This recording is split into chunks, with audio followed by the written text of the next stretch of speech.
الفراخ البيضة عمرها النهاردة 11 يوم.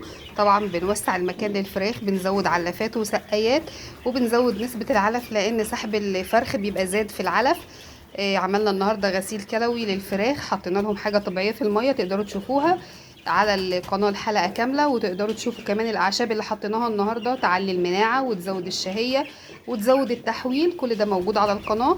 يا ريت تشتركوا وتفعلوا الجرس عشان يوصلكم كل جديد. الناس اللي بتشتكي من ضعف الأوزان او تفاوت الاوزان، يعني فراخ صغيره وفراخ كبيره، وكمان الناس اللي بتشتكي من قله التهويه، هنعرف ازاي نظبط الحراره مع التهويه، وكمان نعرف نظبط الفرشه ازاي ونحافظ على الفراخ من امراض الفرشه الكوكسيديا والكوليستيريديا.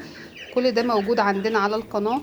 تقدروا تتابعوني وتشتركوا وتفعلوا الجرس، ولو عجبتكم الفيديوهات ما تنسوش تحطوا لايك. كل يوم بنتابع مع بعض التربيه بالاعشاب يوم